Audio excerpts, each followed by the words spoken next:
नमस्कार सभी साथियों को स्वागत करता हूं सभी का इस यूट्यूब चैनल पर जिसका नाम है स्टडी विद पीएन लोधा। साथियों, राजस्थान का इतिहास व संस्कृति की डिटेल क्लासें अभी हम पढ़ रहे हैं।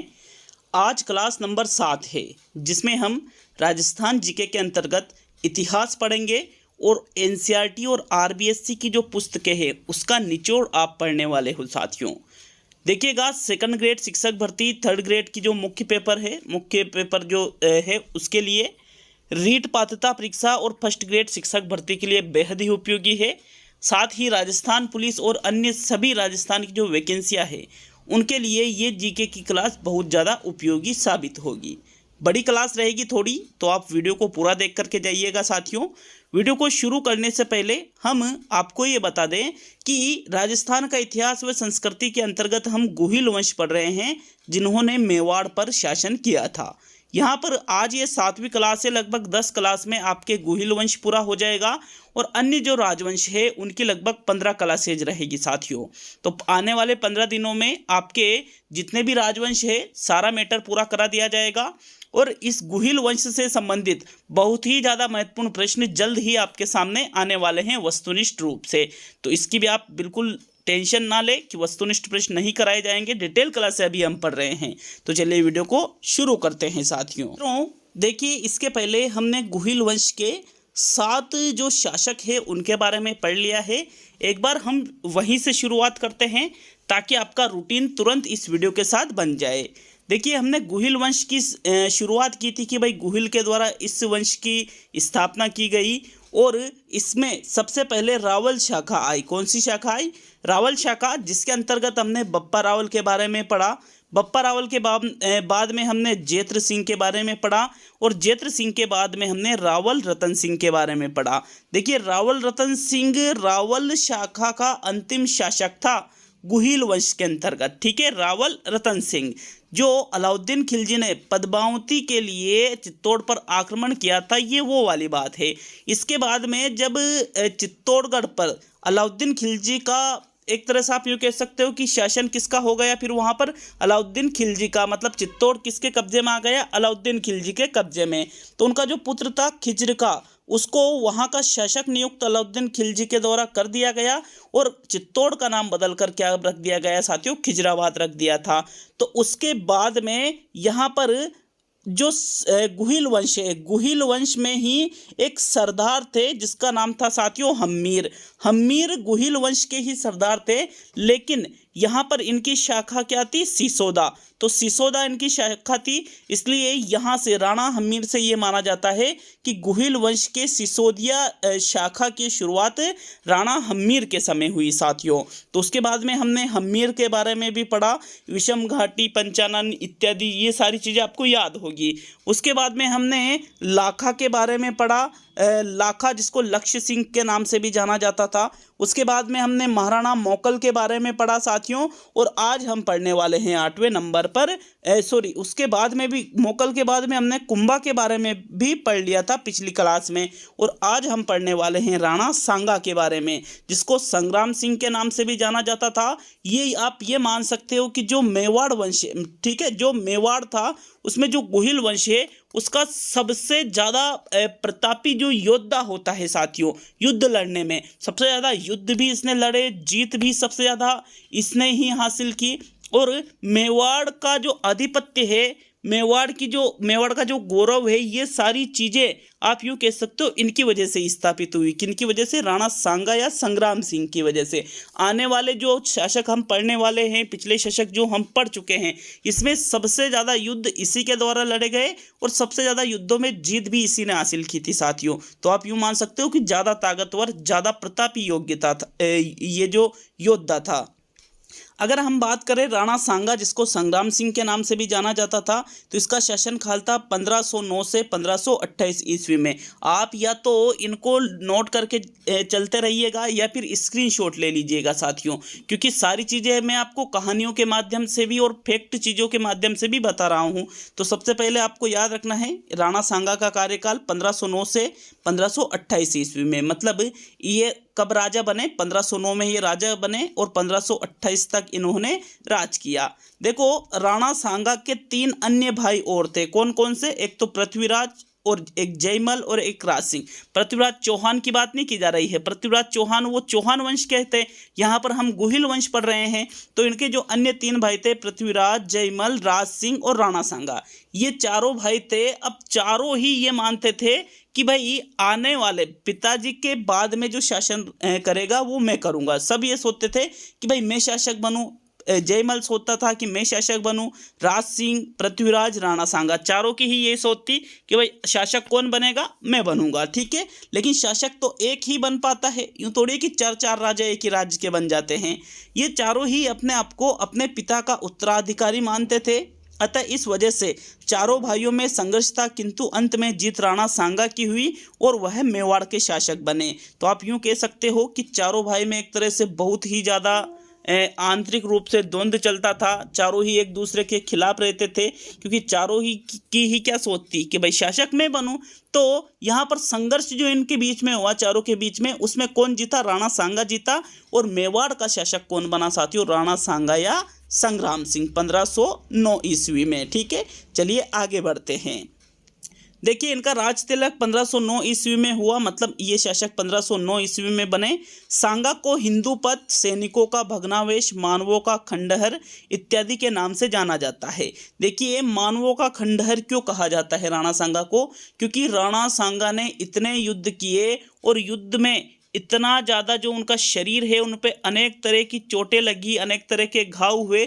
लगभग 80 घाव के निशान यहाँ पर इनके शरीर पर थे। कितने? 80 घाव। एक आंख इनकी फूट रही थी, एक हाथ इनका कट रहा था, एक पैर इनका काम नहीं करता था। तो आप यूँ कह सकते हो कि टूटा फूटा हो गया था राणा सांगा, लेकिन फिर भी इसने युद्ध लड़ना बंद नहीं किया था। इसलिए इनको मानवों का खंडहर कहा जाता है, सैनिकों का भग्नावशेष कहा जाता है।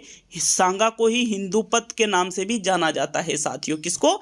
महाराणा सांगा को। तो आपको ये उपनाम भी विशेष तौर पे याद रखने हैं। हिंदूपत, सैनिकों का भग्नावशेष और मानवों का खंडहर, तीनों ही किसके उपनाम हैं? राणा सांगा के उपनाम हैं।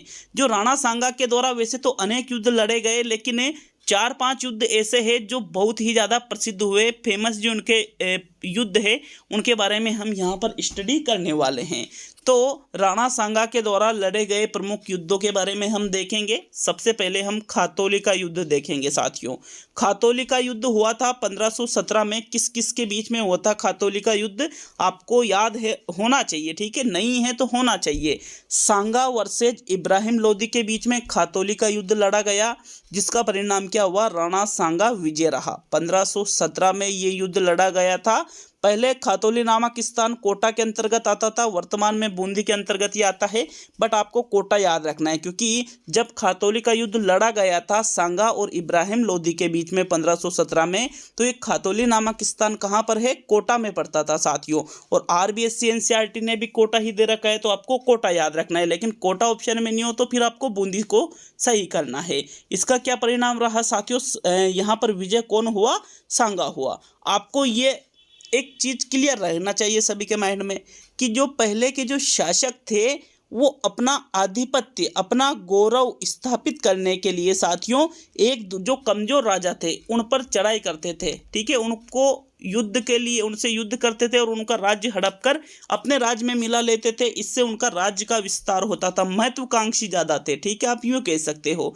तो जब सांगा यहाँ पर थोड़ा कि भाई राज्य का विस्तार करने लगा, तो उसके परिणाम स्वरूप इब्राहिम लोदी के द्वारा सांगा पर यहाँ पर हमला कर दिया गया, जिसके परिणाम स्वरूप कौन सा युद्ध हुआ? खातौली का युद्ध 1517 में। लेकिन इब्राहिम लोदी को इसमें क्या मिली साथियों? हार मिली। और जीत किसकी हुई? सांगा की। जो जीतेगा उसकी प्रतिष्ठा बढ़ेगी, तो सांगा की प्रतिष्ठा और ज़्यादा बढ़ गई। इसके बाद में सांगा ने जो दूसरा युद्ध लड़ा साथियों, बाड़ी का युद्ध। बाड़ी जो कि कहाँ पर पड़ता है? धौलपुर में पड़ता है। ये युद्ध इन्होंने 1518 में लड़ा था। 19 भी कई जगह दे रखा होता है, बट 18 राइट है। इसमें युद्ध किस किस के मध्य हुआ? बाड़ी का युद्ध सांगा वर्सेज इब्राहिम लोदी के बीच में। और परिणाम वापस जैसा का तैसा रहा। सांगा वापस क्या हुआ साथियों? विजय हुआ। अब देखो, इब्राहिम लोदी ने ये जो बाड़ी का युद्ध लड़ा था, ये क्यों लड़ा था? क्योंकि यहाँ पर जो खातौली का युद्ध इब्राहिम लोदी और सांगा के बीच में हुआ था, इसमें इब्राहिम लोदी की हार और सांगा की विजय हुई। तो तो यहाँ पर इब्राहिम लोदी अपने आप को अपमानित महसूस करने लगा। ठीक है, उसकी जो प्रतिष्ठा है वो कम हो गई, सांगा की प्रतिष्ठा बढ़ गई। तो अपना अपमान का बदला लेने के लिए इसने दूसरा युद्ध लड़ा राणा सांगा से, जो कि बाड़ी का युद्ध कहलाता है साथियों। धौलपुर में 1518 में हुआ था। 18 ऑप्शन में नहीं हो तो 19 सही करना है। लेकिन इसमें भी इब्राहिम लोदी को हार का सामना करना पड़ा। उसके बाद में इब्राहिम लोदी के माइंड में कभी ये चीज़ ही नहीं आई कि दोबारा राणा सांगा पर हमला किया जाए। तो यहाँ पर बाड़ी का युद्ध में भी कौन जीता साथियों? राणा सांगा की जीत हुई। इसके बाद में जो राणा सांगा ने तीसरा युद्ध लड़ा वो है बयाना का युद्ध, जो कि भरतपुर में, बयाना कहाँ पड़ता है? भरतपुर में पड़ता है। ये युद्ध 16 फरवरी 1527 में लड़ा गया। ये किस किस के मध्य? सांगा वर्सेस बाबर के मध्य। अब बाबर उस समय दिल्ली सल्तनत का शासक था, मतलब जो दिल्ली सल्तनत का शासक होता था उस समय ये माना जाता था कि हिंदुस्तान का जो शासक है, जो हिंदुस्तान का मुख्य राजा है, वो दिल्ली सल्तनत का रहेगा। तो उस समय राणा सांगा के समय यहाँ पर 1527 के आसपास का जो समय था साथियों, बाबर यहाँ पर दिल्ली सल्तनत का शासक था। तो सांगा की आप यूँ कह सकते हो कि भाई सांगा तो वैसे ही 2-3 युद्ध पहले ही जीत चुका था। तो इसी के परिणाम स्वरूप एक युद्ध हुआ बयाना का युद्ध, जो भरतपुर में पड़ता है। ये युद्ध हुआ था, आपको डेट याद रखनी है, 16 फरवरी 1527 को सांगा वर्सेस बाबर के मध्य, जिसका परिणाम भी क्या रहा साथियों? सांगा की ही विजय हुई। और जो दिल्ली सल्तनत का महान राजा था बाबर, उसको हार का सामना करना पड़ा। समझ सकते हो आप, दिल्ली सल्तनत के राजा को अगर किसी ने हरा दिया तो उसकी प्रतिष्ठा कितनी ज़्यादा बढ़ जाएगी। तो इस युद्ध के बाद में राणा सांगा की प्रतिष्ठा में 4 चांद लग गए। और आप यूँ कह सकते हो जो उत्तर भारत था, उत्तर भारत का सबसे प्रतापी और सबसे शक्तिशाली जो शासक था वो था राणा सांगा। उत्तर भारत की मैं बात कर रहा हूँ साथियों, 1527 की बात है। 16 फरवरी 1527 को बयाना का युद्ध लड़ा गया सांगा और बाबर के बीच में, और बाबर की हार हुई और सांगा की विजय हुई। अब बाबर की हार हुई, देखो वैसे तो मुख्य रूप से ये युद्ध जो था पानीपत का युद्ध लड़के आ रही थी बाबर की सेना, जिस पर राणा सांगा की सेना के द्वारा हमला कर दिया गया और बाबर की सेना को हार का सामना करना पड़ा। डायरेक्टली बाबर यूं लड़ने नहीं आया था। अब इसके बाद में जब बाबर को हार की सामना करना पड़ा तो बाबर यहाँ पर आप समझ सकते हो दिल्ली का राजा था। अब उसके माइंड में एक बात आई कि यार मेरी सेना को ही हरा दिया, तो उसकी प्रतिष्ठा कम हुई और राणा सांगा की प्रतिष्ठा बढ़ गई। तो वापस बाबर ने अपमान का बदला लेने के लिए साथियों 17 मार्च 1527 को खानवा का युद्ध हुआ। खानवा भी कहाँ पड़ता है? भरतपुर में। और इस युद्ध में सांगा और बाबर के बीच में जो युद्ध हुआ, बाबर विजय रहा साथियों। कौन विजय रहा? बाबर विजय रहा। मतलब यहाँ पर सांगा की हार हो गई, जबकि इस युद्ध में अनेक राजपूत शासक थे सांगा के साथ में। परिणाम क्या रहा इसका? बाबर विजय रहा। 17 मार्च 1527 को ये खानवा का युद्ध लड़ा गया। कहाँ पर पड़ता है? भरतपुर में। विजय कौन रहा? बाबर रहा साथियों। जो खानवा का युद्ध था, इस युद्ध में राणा सांगा के शरीर पर लगभग 80 घाव आए थे। 80 घाव कितने होते हैं? एक तो हाथ कट गया उनका, एक पैर में यहाँ पर तीर लगा जिससे पैर काम करना बंद कर दिया, उनकी एक आंख में तीर लगा जिससे उनकी आंख फूट गई। तो आप यूँ सकते हो कि अलग अलग जगह पर कई उनके घाव आए साथियों, और लगभग 80 घाव उनके शरीर पे इस युद्ध में आए थे। इस युद्ध में बाबर ने तुलगमा पद्धति का प्रयोग किया था तथा बाबर की सेना के पास तोपें और बंदूक भी थी। भारत में सबसे पहले इसी युद्ध में बाबर की तरफ से तोप व बंदूकों का प्रयोग किया गया। समझ रहे हो ना बात को, कि राणा सांगा के पास सेना तो बाबर से भी दुगनी थी, बाबर से भी दुगनी सेना थी। किसके पास? राणा सांगा के पास। लेकिन बाबर के पास क्या था? तोपें थी और बंदूकें थी साथियों। तोपें और बंदूकें इसके पहले भारत में किसी भी युद्ध में नहीं चलाई गई थी। अब बाबर ने इस बयाना के युद्ध में तोपें चलाई, बंदूकें चलाई, तो बहुत ज़्यादा नुकसान राणा सांगा को उठाना पड़ा। मुख्य रूप से यही कारण था। और एक और कारण था तुलगमा पद्धति। तुलगमा पद्धति का प्रयोग बाबर ने इस युद्ध में किया, जिसमें आधी सेना तो इन्होंने बाईं तरफ और आधी सेना यहाँ पर दाएं बाएं, इस प्रकार से सेना का डिवाइडेशन कर दिया और दोनों ओर से यहाँ पर आक्रमण कर दिया। इस प्रकार की ये तुलगमा पद्धति होती है, जिसके कारण भी राणा सांगा को इस युद्ध में हार का सामना करना पड़ा। तो एक क्वेश्चन ये इंपॉर्टेंट बन जाता है कि भारत में सर्वप्रथम किस युद्ध में तोहफे और बंदूकों का प्रयोग किया गया। तो कौन से युद्ध में साथियों? खानवा के युद्ध में किया गया। कब किया गया? 1527 में, 17 मार्च 1527 में। किसके द्वारा किया गया? बाबर के द्वारा। किसके विरुद्ध किया गया? राणा सांगा के विरुद्ध किया गया था साथियों। इस युद्ध में राणा सांगा मूर्छित हो गए क्योंकि उनके सिर में एक तीर लग गया था। अब देखो, युद्ध में हार की सामना तो करना ही पड़ा। इस जब युद्ध हो रहा था तो एक तीर उनके सिर में आकर लगा साथियों, जिससे जो तीर है अंदर सिर में चला गया। तो राणा सांगा क्या हो गए? बेहोश हो गए। बेहोश होने के बाद में वो युद्ध तो लड़ ही नहीं सकते थे, तो उनको ऐसे स्थान पर ले जाना था ताकि उनकी जान बचाई जा सके।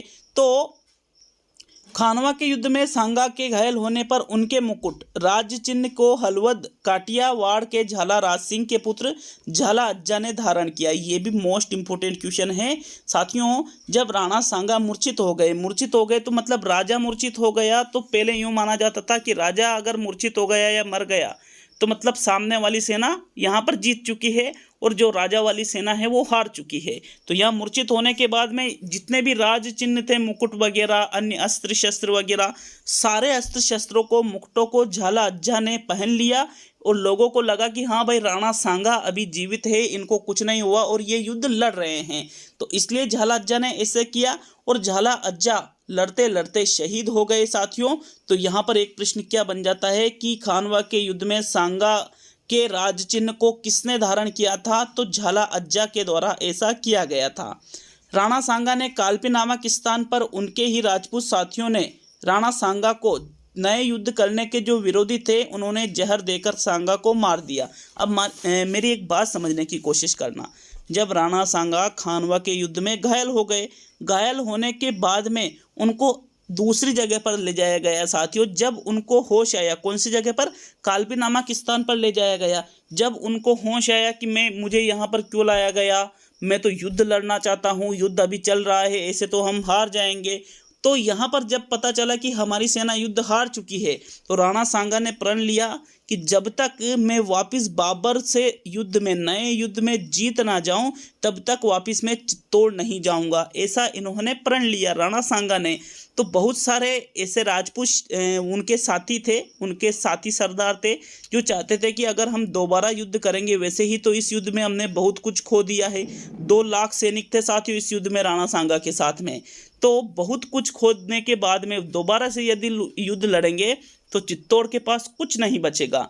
इस कारण से उनके ही कुछ जो साथी थे उन्होंने कालपी नामक स्थान पर राणा सांगा को धोखे से जहर देकर मार दिया। तो मतलब राणा सांगा की मृत्यु कहाँ हुई साथियों?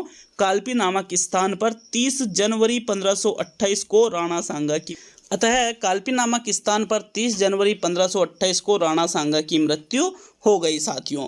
बहुत सारी किताबें ऐसे हैं, यहाँ पर मैंने एक नोट लिखा है, समझने की कोशिश करना। पुस्तक में राणा सांगा की मृत्यु बसवा दौसा दे रखी है, लेकिन वास्तविक रूप से सांगा की मृत्यु कालपी नामक स्थान पर हुई थी, जिसके पश्चात उन्हें मांडलगढ़ भीलवाड़ा ले जाया गया। रास्ते में बसवा दौसा में रात का पड़ाव डाला गया। उसी की याद में बसवा दौसा में आज भी सांगा का चबूतरा या स्मारक बना हुआ है। मांडलगढ़ भीलवाड़ा में उनका अंतिम संस्कार किया गया, जहां पर उनके नाम की छतरी आज भी बनी हुई है। यहाँ पर मैंने आपको ऊपर बताया है कि कालपी नामक स्थान पर राणा सांगा की मृत्यु हुई थी। पुस्तक में क्या दे रखा है? बसवा स्थान है जो दौसा में पड़ता है, वहां पर राणा सांगा की मृत्यु हुई थी। लेकिन साथियों, वास्तविकता ये है कि राणा सांगा की मृत्यु बसवा दौसा में नहीं हुई थी, बल्कि कालपी नामक स्थान पे हुई थी। जब मृत्यु उनकी हो चुकी थी तो उनको यहाँ पर मांडलगढ़ ले जाया जा रहा था। रास्ते में एक स्थान पड़ा बसवा दौसा, जहाँ पर सैनिक जो घायल वगैरह थे या फिर उन सैनिकों का इलाज किया जा रहा था, या वहाँ रुके थे ये रात्रि विश्राम के लिए। तो वहाँ पर विश्राम के लिए जब ये रुके साथियों, तो इसीलिए पुस्तक में ये दे दिया कि बसवा दौसा में इनकी मृत्यु हुई थी, जबकि मृत्यु तो पहले ही इनकी हो चुकी थी कालपी नामक स्थान पर। अब देखो, बसवा दौसा में ये जो इनकी याद में जो चबूतरा बना हुआ है, स्मारक बना हुआ है, क्योंकि ये रात्र में वहाँ रुके थे इसलिए वहाँ पर चबूतरा बनाया गया है। और जो इनको जलाया गया था साथियों, इनका जो अंतिम संस्कार किया गया था वो मांडलगढ़ भीलवाड़ा में किया गया था, जहाँ पर इनकी याद में अभी भी छतरी बनी हुई है साथियों। तो देखो, राणा सांगा की जब मृत्यु हुई तो उसके बाद में रतन सिंह, रावल रतन सिंह अलग है और ये रतन सिंह अलग है। इस रतन सिंह को आप रतन सिंह द्वितीय भी कह सकते हो।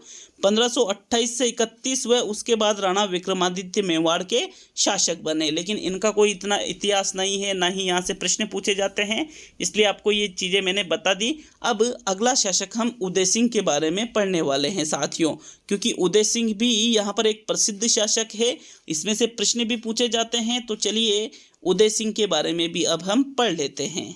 तो इस प्रकार से हमने गुहिल वंश के 8 शासकों के बारे में पढ़ लिया है।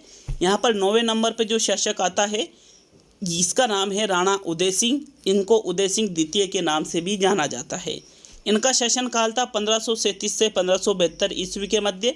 बहुत लंबा चौड़ा शासनकाल था, 37, 10, 47, 57, 67, 5, 72, लगभग 35 साल इनका शासनकाल रहा साथियों। लेकिन इतना कुछ खास इन्होंने किया नहीं जो इनके पूर्वज थे, जैसे उनकी तरह ये योद्धा नहीं बन पाए साथियों, मतलब ये कमज़ोर योद्धा थे, ठीक है, कमज़ोर शासक थे। आप इसको यूँ मान सकते हो, कमज़ोर शासक, कमज़ोर योद्धा, क्योंकि आप जो यहाँ पर पढ़ने वाले हो उससे आपको साफ पता चल जाएगा। राणा उदय सिंह के बारे में या उदय सिंह द्वितीय के बारे में आपने बचपन में जो पुस्तकें थी उसमें बनवीर वाला एक पाठ पढ़ा होगा, कविता थी साथियों, जिसमें बनवीर यहाँ पर राणा उदय सिंह को मारने के लिए आया था, लेकिन वहाँ पर उनकी जो दाहिमा जो रखवाली करने वाली थी जिसका नाम था पन्नाधाई, उन्होंने कि भाई बनवीर ने पूछा कि उदय सिंह कौन है। वहाँ पर उनका पुत्र भी सो रहा था चंदन, तो उन्होंने चंदन को यहाँ पर बता दिया कि भाई ये यहाँ पर उदय सिंह है। तो बनवीर ने चंदन की हत्या कर दी और यहाँ जो उदय सिंह है उसकी सुरक्षा किसने की? पन्नाधाई ने। इस प्रकार की कविता आपने पढ़ रखी होगी, तो ये वही उदय सिंह है।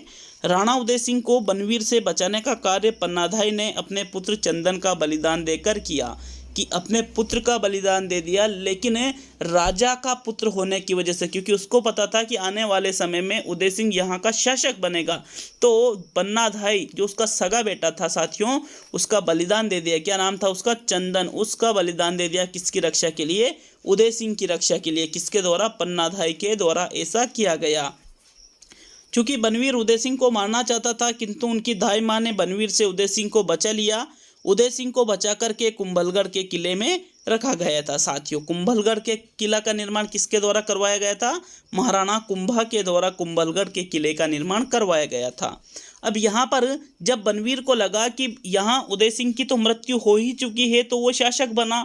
यहाँ पर बनवीर के द्वारा किसकी हत्या कर दी गई थी? चंदन की हत्या कर दी गई थी। तो उदय सिंह को कहाँ पर ले जाया गया? यहाँ पर कुंभलगढ़ के किले में ले जाया गया और वहीं पर उनका लालन पोषण का कार्य किया गया। 1537 में कुंभलगढ़ किले में ही मालदेव के सहयोग से उदय सिंह का राज्याभिषेक हुआ। देखो अभी यहाँ पर चित्तौड़ पर यहाँ किसका शासन था? बनवीर का शासन था। लेकिन 1537 में कुंभलगढ़ जो किला है साथियों, राजसमंद में जो स्थित है, 1537 में जब ये थोड़े बड़े हुए तो वहाँ पर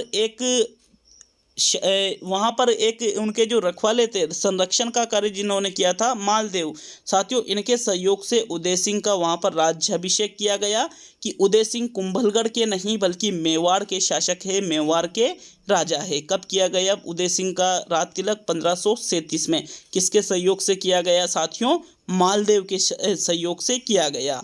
देखो अब जब उदय सिंह बड़े हुए तो इनको पता चला कि भाई इस प्रकार से यहाँ पर हत्या की गई थी उनके पिता की भी, और पन्नाधाई का जो पुत्र था जिन्होंने अपने पुत्र का बलिदान दे दिया उदय सिंह की रक्षा करने के लिए, तो उसका बदला लेने के लिए उदय सिंह द्वारा बनवीर से युद्ध किया गया, जिसको कहते हैं मावली का युद्ध, जो कि उदयपुर में हुआ था। और ये युद्ध 1540 ईस्वी में हुआ था साथियों। किस किस के मध्य मावली का युद्ध हुआ था? उदय सिंह वर्सेस बनवीर के मध्य। और इसमें किसकी विजय हुई थी? उदय सिंह की विजय हुई थी। अब मेवाड़ का राजा उदय सिंह था, क्योंकि मेवाड़ का मुख्य स्थान कौन सा था? चित्तौड़।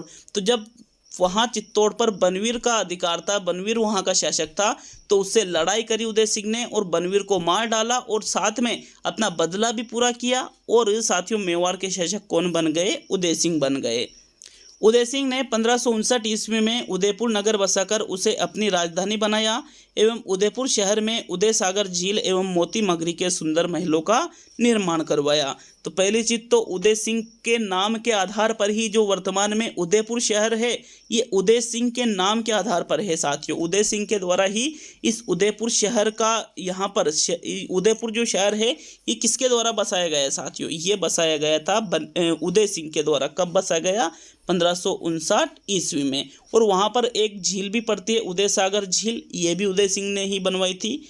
मोती मंगरी के जो सुंदर महल है इनका निर्माण भी उदय सिंह के द्वारा ही करवाया गया था। तो चलिए आगे बढ़ते हैं। 1567 ईस्वी में अकबर ने चित्तौड़गढ़ पर आक्रमण कर दिया। उदय सिंह अपने सरदारों की सलाह पर अपने 2 सरदारों जयमल व फत्ता को चित्तौड़गढ़ का भार सौंपकर पहाड़ियों में चला गया। किले की रक्षा के दौरान जयमल व फत्ता वीरगति को प्राप्त हुए। अब यहाँ पर देखिए, जब अकबर थे दिल्ली सल्तनत के शासक उस समय कौन थे? अकबर थे। तो अकबर ने, आप यूँ कह सकते हो, अकबर ने अपनी सल्तनत को बढ़ावा देने के लिए, अपने राज्य का विस्तार करने के लिए चित्तौड़ पर आक्रमण किया। और कब किया? 1567 में। जब इन्होंने चित्तौड़ पर आक्रमण किया तो उदय सिंह यहाँ के शासक थे। उनके जो सलाहकार थे, उनके जो साथी थे, उन्होंने कहा कि हम अकबर की सेना का सामना नहीं कर पाएंगे, तो यहाँ पर हमारी हार निश्चित है। इस कारण से उदय सिंह वहाँ पर चित्तौड़गढ़ को छोड़ करके पहाड़ों की तरफ चले गए। और चित्तौड़गढ़ का जो उत्तरदायित्व है, उनके जो 2 सरदार थे जिनका नाम था जयमल और फत्ता, इनको भार सौंप दिया कि भाई चित्तौड़गढ़ की रक्षा अब आपको करनी है। ऐसा कह के ये स्वयं कहाँ निकल गए? पहाड़ों में। जबकि साथियों, एक जो सच्चा राजा होता है वो अपनी जान की परवाह किए बिना युद्ध लड़ना चाहिए था। तो ऐसा यहाँ पर इन्होंने नहीं किया। मतलब वहाँ जो पिछले, अभी जैसे हमने पढ़ा ना, सांगा आप यूँ 80 घाव लगने के बाद भी युद्ध लड़ने के लिए तैयार था, लेकिन यहाँ पर तो युद्ध लड़े ही नहीं। अब अकबर की इस युद्ध में विजय हुई और मेवाड़ वापस मुगलों के हाथों में चला गया साथियों। जयमल व फत्ता यहाँ पर वीरगति को प्राप्त हुए। इन्होंने बहुत ही बलपूर्वक, बहुत ही वीरतापूर्वक मुगलों की सेना का सामना किया और अनेक सैनिकों का इन्होंने वध भी किया साथियों। और अंत में ये दोनों भी वीरगति को प्राप्त हो गए। अकबर ने जयमल व फत्ता की वीरता से मुग्ध होकर आगरा के किले के बाहर उनकी हाथी पर सवार पत्थर की मूर्तियां लगवाई, क्योंकि ये बहुत ही शानदार तरीके से लड़ाई इन्होंने लड़ी थी। तो अकबर को लगा कि यार वीर हो तो ऐसे हो। इनकी वीरता से इतने प्रभावित हुए, किनकी वीरता से? जयमल और फत्ता की वीरता से, कि जो आगरा का जो किला है साथियों, उसके बाहर जयमल और फत्ता की जो मूर्तियाँ हैं हाथी पर सवार, वो आज भी लगी हुई है। चित्तौड़ के पतन से महाराणा बीमार होने लगा और 28 फरवरी, महाराणा कौन? उदय सिंह। क्योंकि पतन क्यों हो गया? क्योंकि वहां पर किसका शासन हो गया? मुगलों का। 28 फरवरी 1572 को होली के दिन गोगुंदा में महाराणा उदय सिंह की मृत्यु हो गई साथियों। तो इस प्रकार से इन्होंने केवल बनवीर को ही हराया था, बाकी इतना कुछ इनका इतिहास रहा नहीं। और हालांकि 35 सालों तक राज किया, लेकिन वैसी बात नहीं थी जैसी यहाँ पर होनी चाहिए थी साथियों। ठीक है, तो ये आज का वीडियो पूरा हुआ। मिलते हैं जल्द अगले वीडियो में। यहाँ पर हम महाराणा प्रताप के बारे में और भी आने वाले जो यहाँ के शासक हैं उनके बारे में पढ़ने वाले हैं। ज़्यादा से ज़्यादा आपके 2 वीडियो और बनेंगे साथियों, 2 या 3 वीडियो और मान लीजिए, जिसमें आपका गोहिल वंश पूरा हो जाएगा। तो वीडियो आपको कैसा लगा हमें कमेंट करके ज़रूर बताइएगा। आप वीडियो को लाइक शेयर ज़रूर करिएगा साथियों। लाइक शेयर आप नहीं करते हो तो ये चीज़ मुझे अच्छी नहीं लगती है यार। लाइक शेयर ज़रूर किया करो। मिलते हैं अगले वीडियो में।